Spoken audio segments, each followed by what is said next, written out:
Helo, fy enw I yw PC Williams a hwn yw fy ffrind Tarian sy'n ddraig gyfeillgar iawn. Dweud helo Tarian. Heddiw, byddwn yn sôn am sut i gadw'n ddiogel pan fyddwch yn chwarae. Mae Tarian yn gwybod bod plant yn hoffi chwarae allan yn yr awyr agored.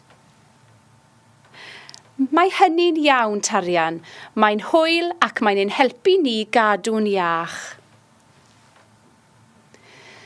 Mae Tarian yn dweud bod llawer o leoedd i chwarae, ond nid yw pob un ohonynt yn ddiogel. Lle sy'n fan diogel i chwarae, Tarian? A yw'n ddiogel i chwarae yn agos i ffordd brysur? Na, da iawn. A yw'n ddiogel i chwarae ar safle adeiladu? Na, gormod o bethau peryglus. Felly, lle wyt ti'n credu y mae'n ddiogel i chwarae, Tarian?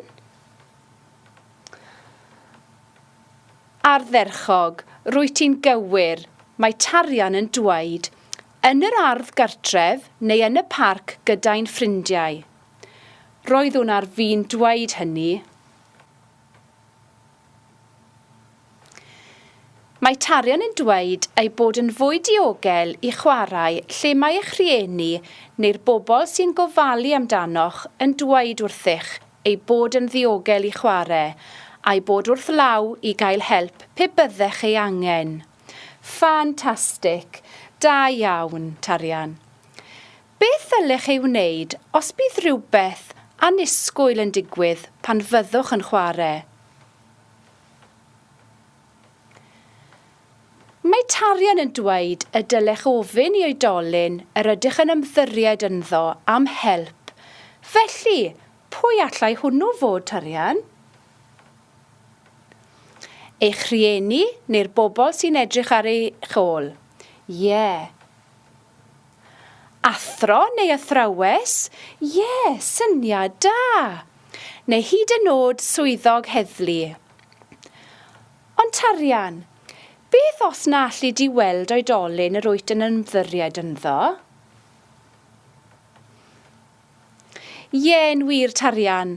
Os felly, dylech bob amser fynd yn syth adref.